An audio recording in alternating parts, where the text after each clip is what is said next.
The heat rising from the blacktop was a physical presence, a shimmering curtain that distorted the already bleak landscape of the strip mall parking lot.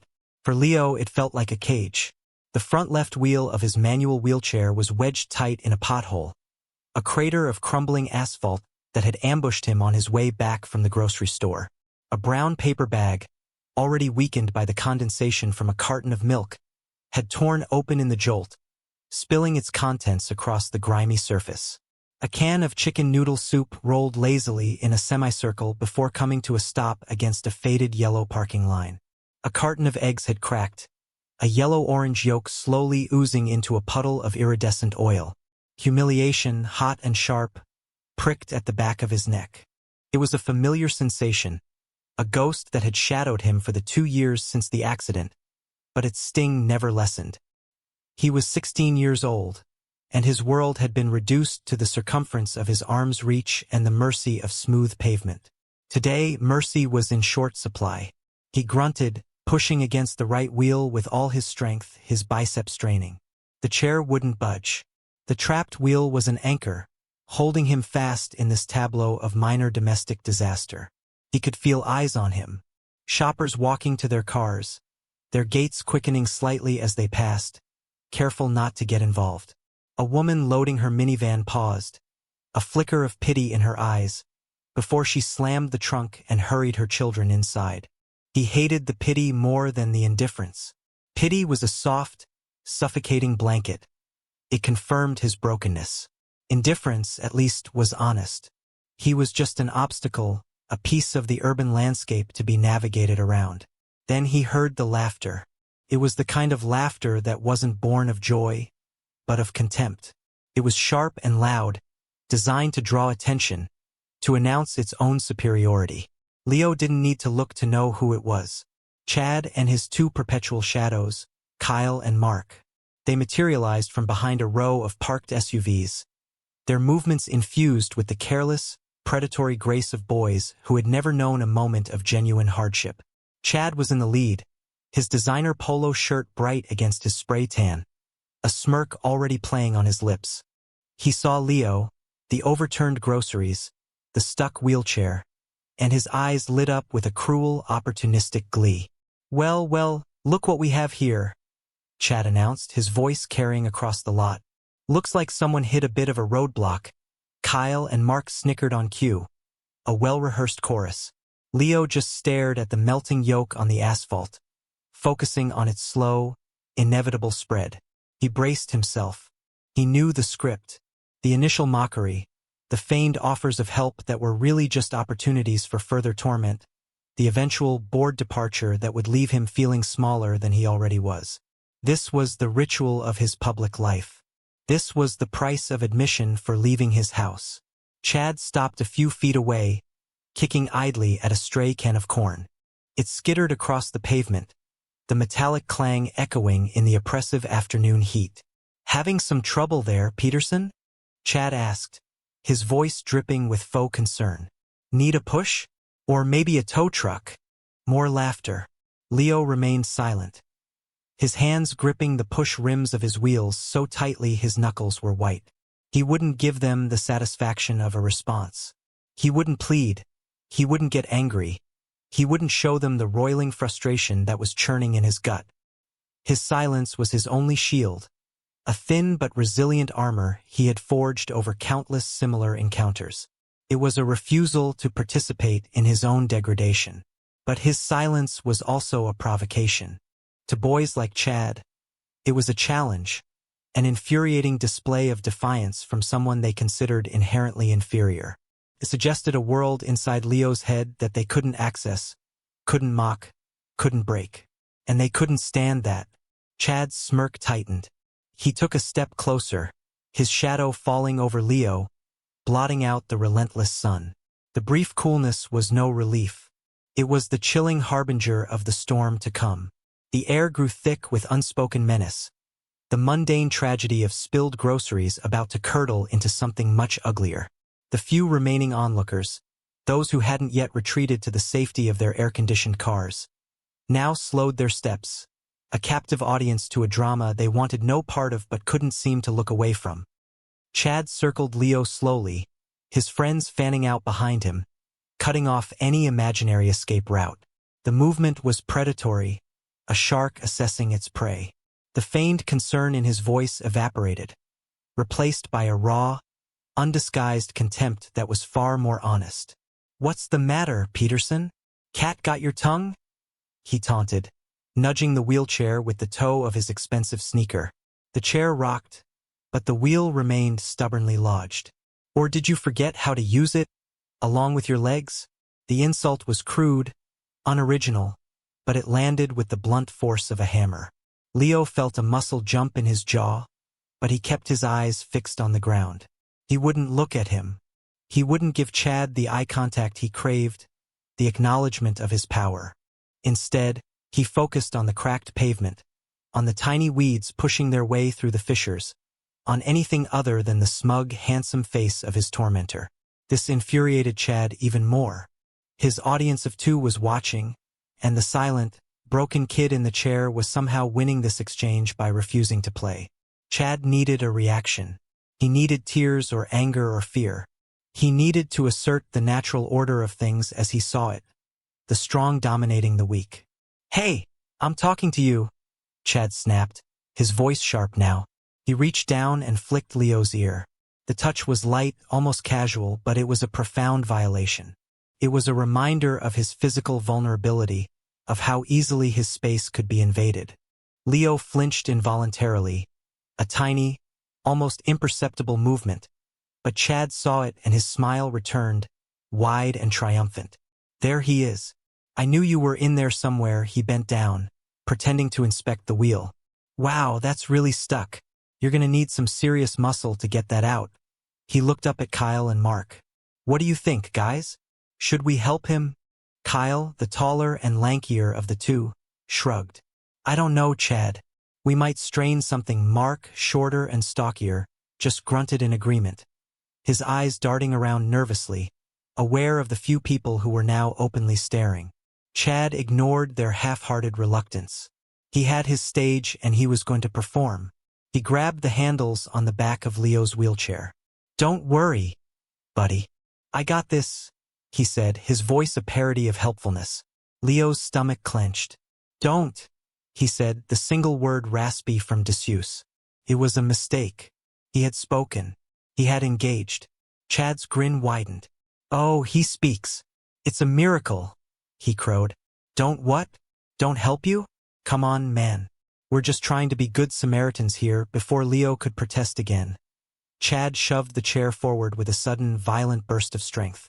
The trapped wheel acted as a pivot. The chair, instead of moving forward, twisted sharply to the left, the other wheel lifting off the ground. For a terrifying second, Leo felt himself tipping, a nauseating lurch as gravity betrayed him. He instinctively threw his weight to the right, his hand slapping against the hot asphalt to steady himself, scraping his palm raw. The chair slammed back down on both wheels, but the force of the maneuver had dislodged a second bag of groceries from his lap. A bag of apples tumbled out, scattering across the ground like fallen soldiers. Red and green orbs rolled under a nearby sedan. Chad laughed, a harsh, barking sound. "Whoops, my bad. Guess I pushed too hard." He wasn't just denying Leo's dignity anymore. He was actively dismantling it, piece by piece, in the public square, for his own amusement. The conflict was no longer just a matter of words. It had become a physical assault, a demonstration of power that left Leo feeling exposed, fragile, and utterly, hopelessly alone under the vast, indifferent sky. The smell of hot asphalt and spilled milk filled his nostrils, a scent he knew he would forever associate with this moment of profound, grinding humiliation. As Chad's laughter echoed off the brick facade of the supermarket, Leo's mind retreated to a quieter, safer place. It was a defense mechanism he had perfected over the past 2 years, a way to endure the unendurable. The present moment, with its sharp edges of cruelty and the gritty reality of the pavement against his scraped palm, would blur, and the past would rise to meet him, a comforting, if bittersweet, fog. He remembered the smell of pine needles and damp earth, the feeling of his father's calloused hand holding his. They were hiking a trail up near Bear Mountain, just a few months before his father deployed for the last time. Marcus "Ram" Peterson was a man carved from granite and quiet honor. He wasn't a talker, but when he spoke, his words had weight. "Courage isn't about not being scared, Leo," he'd said, stopping to look his son in the eye. "It's about being terrified and doing what's right anyway. It's about holding your ground, not with your fists, but with your spine." His father had a tattoo on his forearm, a snarling wolf's head, but the symbol that mattered was the one on the leather vest he wore when he wasn't in uniform, the death head of the Hell's Angels. To the world, it was a symbol of fear and rebellion. To Leo, it was a symbol of his father's other family, a brotherhood bound by loyalty that was as fierce and unyielding as any military unit. His dad had explained it to him once, sitting on the porch while cleaning his bike. "These guys, Leo, they're my brothers. We don't run. We don't back down. And we protect our own, no matter what." Leo had the vest now. It was in his closet, sealed in a garment bag, smelling faintly of leather, motor oil, and his father. He would take it out sometimes, run his fingers over the worn patches, feeling the weight of the legacy he couldn't possibly live up to, especially not now. The memory faded, replaced by a much sharper, more painful one. The screech of tires on wet pavement. The blinding glare of headlights where there should have been darkness. His little sister, Lily, frozen like a deer on the crosswalk. Her pink raincoat a small, bright beacon in the storm. There hadn't been time to think. He'd just acted. The shove that sent her flying onto the grassy verge was pure instinct. A violent, desperate act of love. He remembered the impact.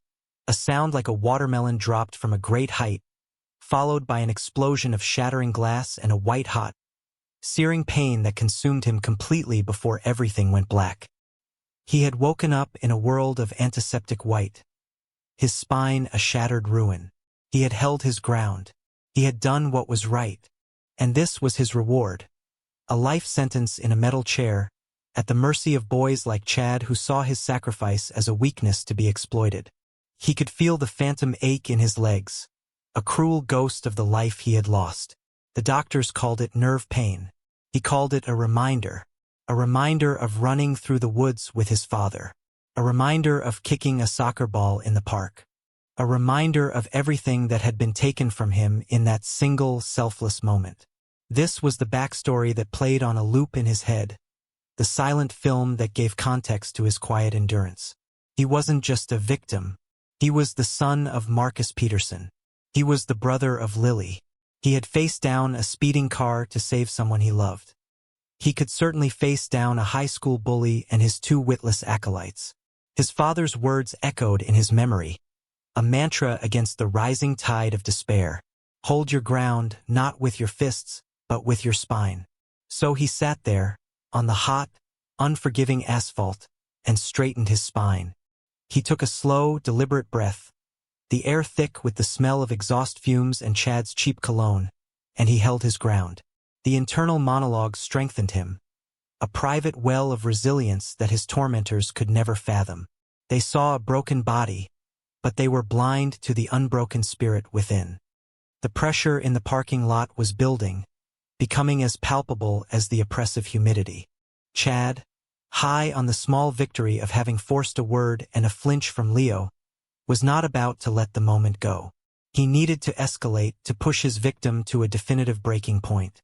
The silent defiance was a challenge he had to conquer. "What's this?"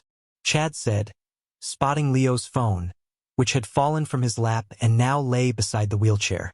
He snatched it up before Leo could even think to reach for it.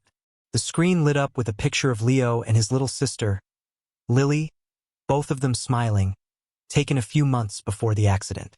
It was a photo from a different lifetime. Chad sneered at the image. "Ah, how sweet. Look at you, Peterson. You could almost pass for normal."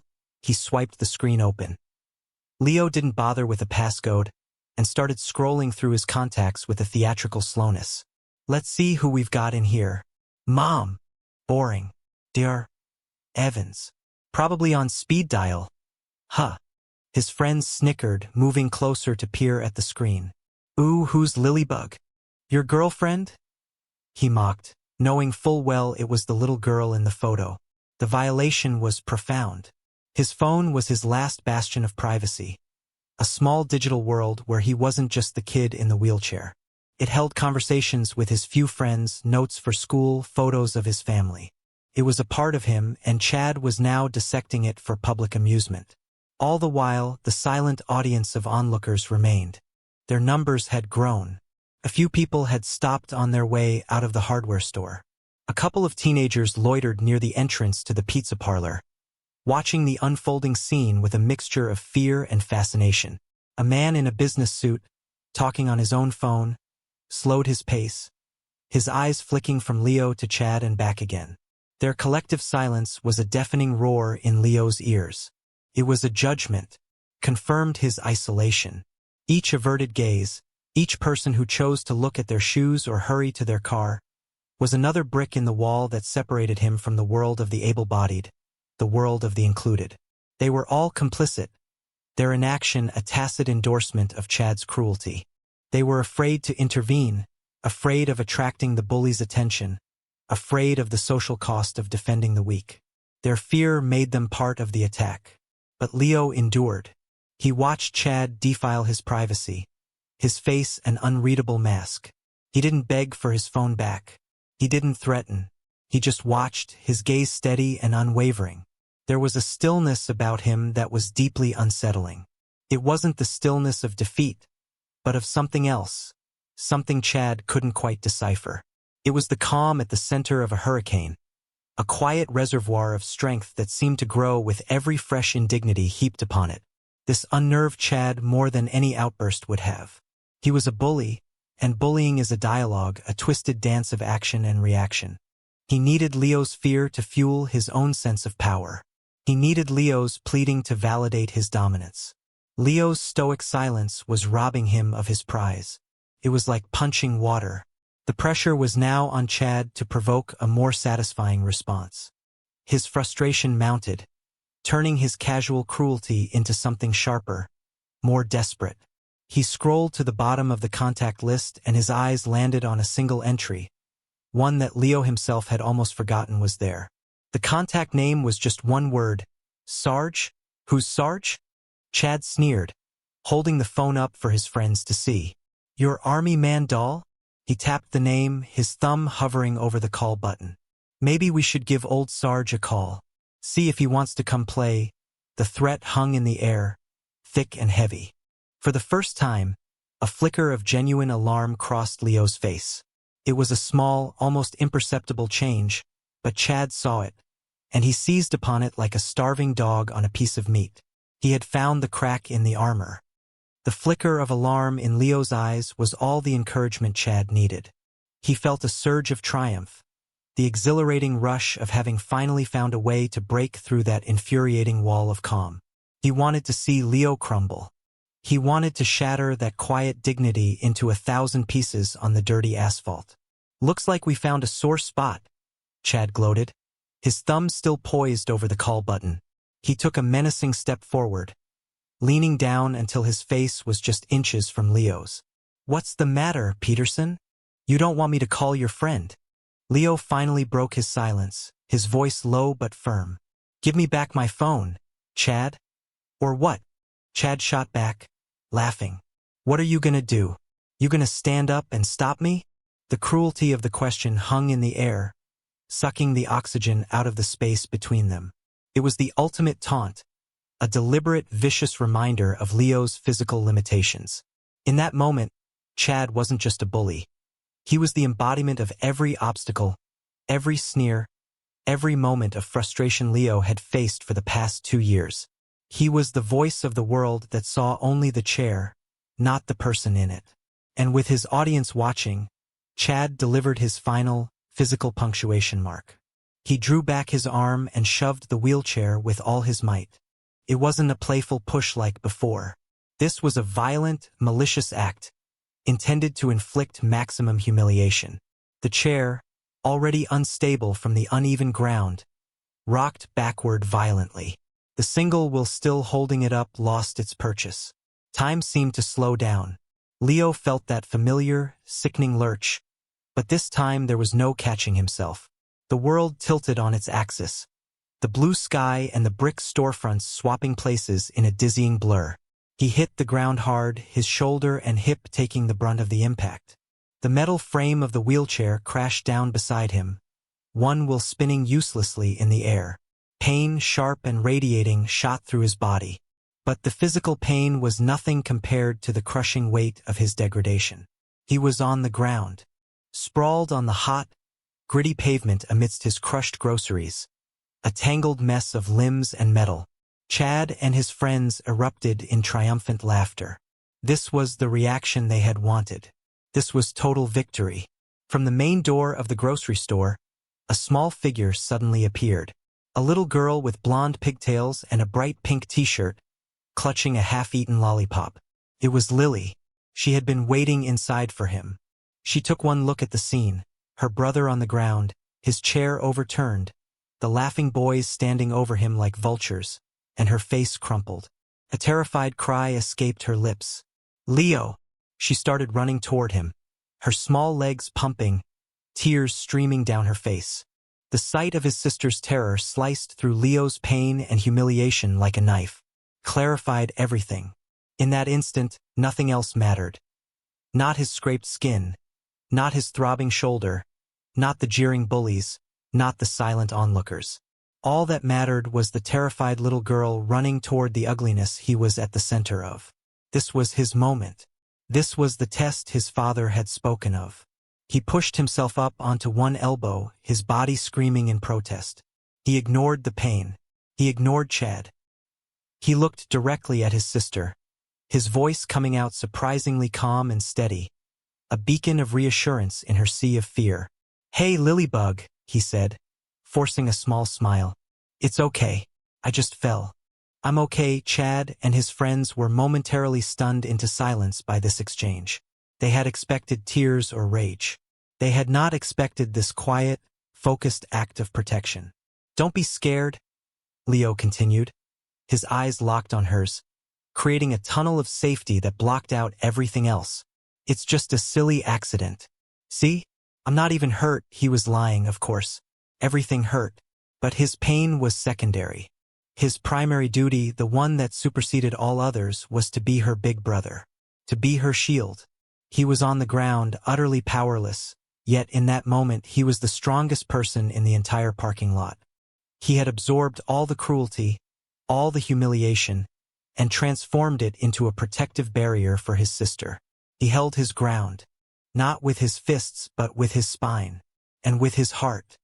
The atmosphere in the parking lot shifted, the change as sudden and definite as a drop in barometric pressure before a storm. The sound of Chad's laughter died in his throat, replaced by a confused unease. Leo's selfless act of comfort toward his sister had fundamentally altered the narrative. It was a move they hadn't anticipated, a variable their simple equation of cruelty couldn't account for. They had succeeded in knocking him down, but they had failed to break him. In his lowest moment, he had revealed a strength they couldn't touch. The onlookers felt the shift most acutely. The man in the business suit, who had been pretending to be engrossed in his call, lowered his phone. His face, which had been a mask of deliberate indifference, was now etched with a deep, uncomfortable shame. He looked at Leo on the ground, comforting his crying sister, and then at Chad, and for the first time he saw the scene for what it was. Not a juvenile prank, but a display of profound cowardice preying on profound courage. The mother who had hurried her own children into her minivan now stood by the open driver's side door, her hand frozen on the handle. Her expression was one of dawning horror and self-recrimination.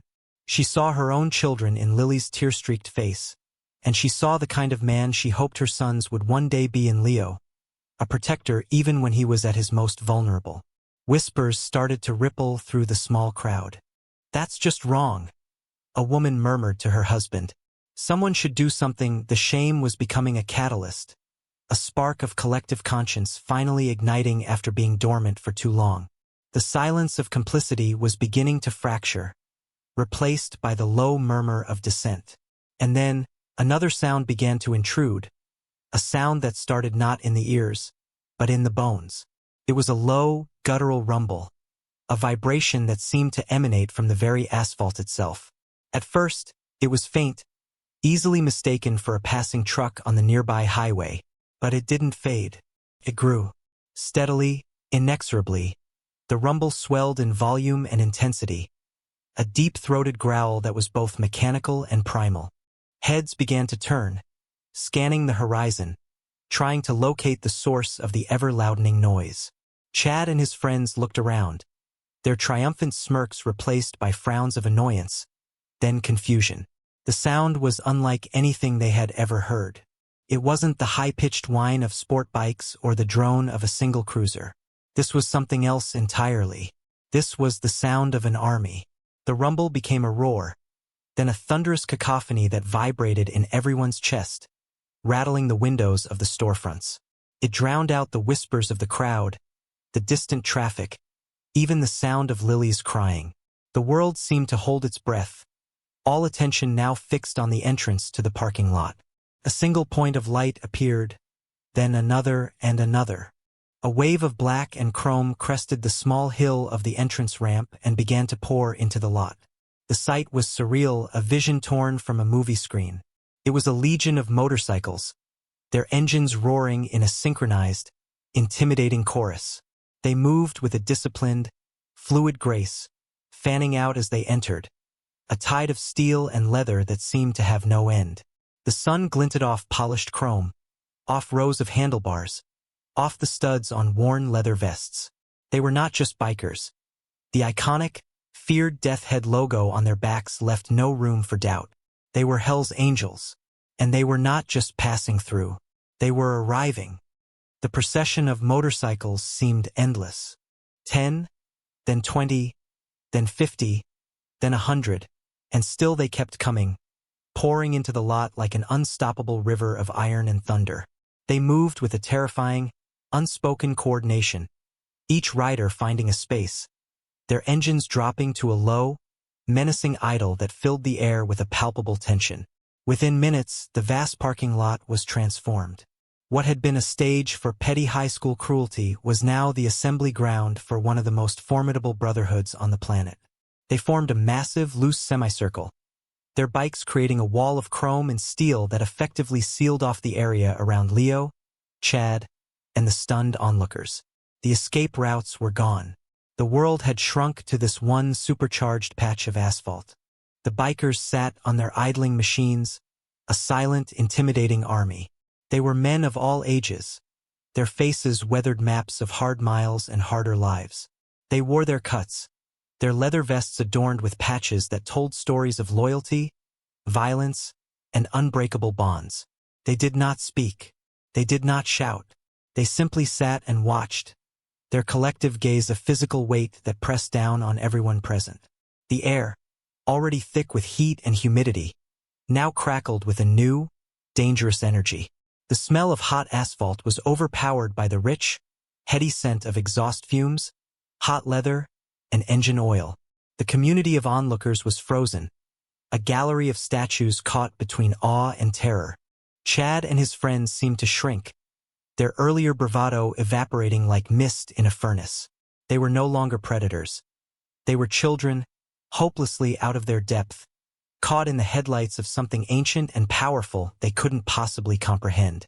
From the center of the pack, a rider on a massive, blacked-out Harley dismounted.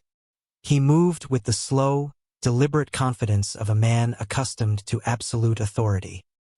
He was older than most of the others, his graying beard neatly trimmed, his face a roadmap of deep lines etched around eyes that were startlingly sharp and intelligent. The patch on his vest read Sarge. He walked past the row of bikes, his heavy boots crunching softly on the scattered gravel. He didn't even glance at Chad or his terrified friends. His focus was singular, his path unwavering. He walked directly to the center of the circle, to the boy on the ground. Sarge knelt down, a surprising grace in the movement for a man his size. The leather of his pants creaked as he settled on one knee beside Leo. He was now at eye level with the boy, ignoring the overturned chair, the crushed groceries, the gathered crowd, and the 200 idling engines. His world had narrowed to this one small, vulnerable figure. His voice, when he spoke, was a low rumble, surprisingly gentle. "You okay, kid?" Leo, who had managed to push himself into a sitting position to better comfort Lily, looked up at the imposing figure. He was momentarily speechless, caught in the surreal whirlwind of the moment. He simply nodded, his eyes wide. Sarge's gaze was intense but not unkind. He looked at Leo's face, then his eyes drifted down, past the scraped palm, to the boy's wrist.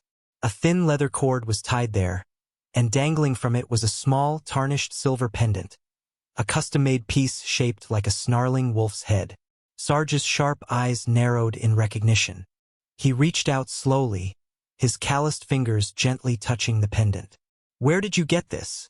he asked, his voice tight with a sudden, powerful emotion. "It was my dad's," Leo whispered, his voice barely audible over the idling engines. Sarge stared at the pendant for a long moment, then looked back at Leo's face, truly seeing him for the first time. He saw the familiar set of the jaw, the same quiet intensity in the eyes. "Your father," Sarge said, his voice thick. "Marcus Peterson. We called him Ram." He stood up, turning to face his men. His voice now boomed across the parking lot, a commander addressing his troops. "This boy," he declared, his arm gesturing toward Leo, "is Marcus Peterson's son." A murmur went through the ranks of the bikers. Names were spoken in hushed, reverent tones. Ram, a brother, a legend. Sarge's gaze swept over the crowd, finally landing on Chad, pinning him in place. 20 years ago, his father took a bullet that was meant for me. He died saving my life. He died a brother of this club. A hero. He turned back to Leo, his expression softening again. "We heard about the accident, kid. How you saved your sister. Just like your old man," he pointed to the wolf pendant. "That was his mark. That makes you family. Blood of a hero runs deep. And we always protect our own." The revelation descended upon the parking lot with the force of a physical blow. Leo wasn't just some random victim. He was the son of a fallen angel, a prince of their ferocious, loyal kingdom. And his kingdom had just come to claim him. The impact of Sarge's words was immediate and profound. The quiet, menacing stillness of the bikers transformed into purposeful action. It was as if a silent order had been given. 2 of the largest men dismounted and walked toward Leo. They moved with a gentleness that was utterly at odds with their intimidating appearance. One of them carefully righted the wheelchair, checking the wheels and frame for damage. The other knelt beside Leo. "Let's get you up, son," he said, his voice a gravelly baritone. With surprising tenderness, he and Sarge helped Leo off the ground and back into the familiar contours of his chair. It was a gesture of restoration, the first step in righting the terrible wrong that had been done. Simultaneously, other bikers began to move through the scene of devastation. A half-dozen of them, men with tattoos covering their arms and faces that would make most people cross the street, began methodically picking up the scattered groceries. They gathered the rolling cans of soup and corn, salvaged the unbroken apples, and collected the crushed and ruined items into a neat pile. One of them even produced a plastic bag from his saddlebag to dispose of the broken eggs and other trash. They were cleaning up the mess, erasing the physical evidence of Leo's humiliation with a quiet, efficient dignity. The scene was a breathtaking study in contrasts. Hulking, fearsome men performing an act of simple, compassionate service. While this was happening, Sarge finally turned his full attention to Chad. The boy and his 2 friends were frozen in place, their faces ashen with terror. They looked like mice cornered by a pack of lions. Sarge walked toward them, his boots making a slow, deliberate cadence on the pavement. He didn't rush. He let the silence and the weight of 200 pairs of eyes do the work for him. He stopped directly in front of Chad, so close that the boy had to crane his neck to look up at him. Sarge said nothing for a long, agonizing moment. He just looked at him, his eyes boring into the boy's, stripping away all the layers of arrogance and privilege, exposing the terrified child underneath. When Sarge finally spoke, his voice was deceptively calm, a low, dangerous whisper that was more terrifying than any shout. "You put your hands on the son of a brother," he said, each word a perfectly polished stone of condemnation. "You disrespected a hero's memory. You did this in front of his sister." He paused, letting the indictment settle. "You will make this right. Now there would be no back-alley justice, no brutal beating that would lower them to Chad's level." The recognition they sought for Leo was about honor, not revenge. It was about restoring the dignity that had been stolen. "You and your friends," Sarge commanded, his voice hardening slightly. "You will pick up every single piece of trash. You will go back into that store and you will replace everything you caused to be damaged. You will pay for it with your own money. And then you will come back here and you will apologize.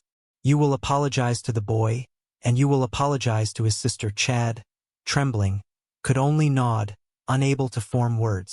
Sarge stepped aside, and the path was clear. Humiliated and under the watchful eyes of the entire biker club, Chad, Kyle, and Mark began their penance.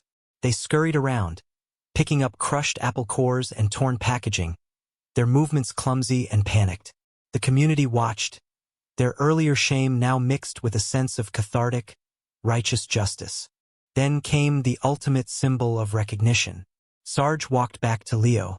He reached up to his own vest, to the collection of patches that represented his life, his history, his identity. With practiced fingers, he began to undo the stitching on a specific patch. It was a smaller, rectangular patch that sat just above his heart, separate from the others.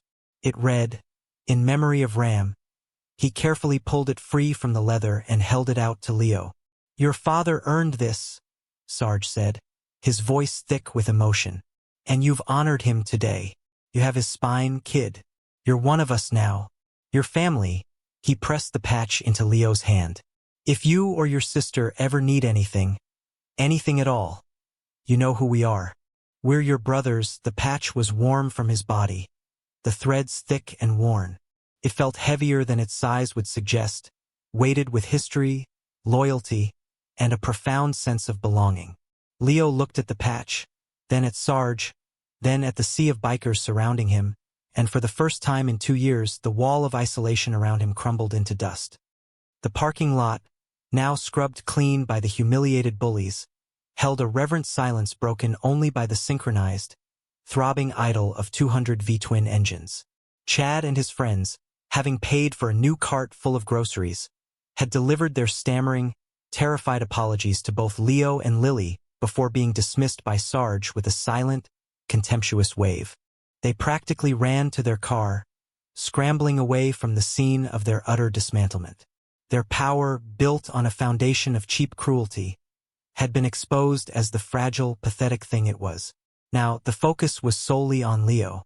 One of the bikers, a man with the word Tinker stitched on his vest, had finished his inspection of Leo's wheelchair.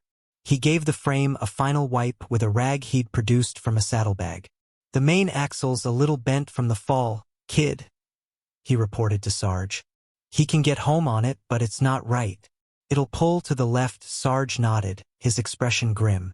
"That won't do." He looked around, and his eyes fell on a large, black club van that had parked discreetly at the edge of the formation.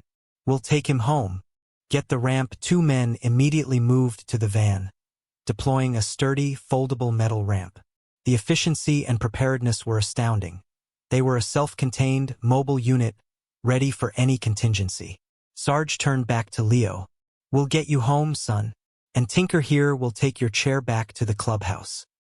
He'll have it stronger and straighter than it was new by tomorrow morning." Leo was overwhelmed, unable to process the sheer scale of the kindness being shown to him. "You don't have to do all that," he managed to say, his voice still shaky. Sarge placed a heavy, comforting hand on his shoulder. "Yes, we do," he said simply. "Family takes care of family. No exceptions with that." 2 bikers carefully maneuvered Leo's chair up the ramp and into the spacious van. Lily, her fear now replaced by a wide-eyed wonder, was helped in right beside him. The last of the new groceries were loaded in after them. The community of onlookers, who had remained rooted to their spots throughout the entire ordeal, watched this final act of gentle care with a transformed perspective. The man in the suit, his own business forgotten, caught Sarge's eye and gave a slow, deliberate nod of profound respect. The mother with the minivan offered a small, watery smile in Leo's direction, a silent apology and a promise of future vigilance. The entire social fabric of the suburban parking lot had been rewoven in the span of 30 minutes. The lesson was clear. True strength wasn't in the ability to dominate, but in the willingness to protect. With Leo and Lily safely inside the van, Sarge gave a final look around. He walked back to his bike, his movements unhurried, projecting an aura of absolute command. He swung his leg over the saddle, and the low idle of his engine seemed to deepen slightly in response. He settled into his seat, and without a single word or overt signal, a ripple of action flowed through the assembled brotherhood. 200 bikers straightened up, placed their hands on their grips, and prepared to move. Sarge twisted the throttle of his Harley once, a sharp, deafening roar that ripped through the air, a punctuation mark on the day's events. Then, as one, the engines revved, a thunderous, rolling explosion of sound that vibrated through the ground and into the souls of everyone watching. It was the sound of loyalty, of power, of a promise kept. They didn't just leave. They performed a slow, majestic procession out of the parking lot. They moved in perfect formation, a parade of honor escorting the black van that carried the son of their fallen brother. It was a funeral dirge for Leo's isolation and a roaring anthem of his new belonging. The final image was of Leo, sitting inside the van, looking out the back window at the sea of motorcycles following him. The setting sun cast long shadows, glinting off the endless chrome and steel. In his hand, he clutched the In Memory of Ram patch, its rough texture an anchor in the dizzying sea of emotions. He was no longer Leo Peterson, the victim. He was Leo, son of Ram, a young man who had held his ground, protected his sister, and in doing so had called the thunder. The roar of the motorcycles slowly faded into the distance, leaving behind a quiet parking lot and a community forever changed. The silence that descended was not empty. It was filled with the lingering echo of brotherhood and the indelible truth that respect, once earned, is a shield that can never be broken.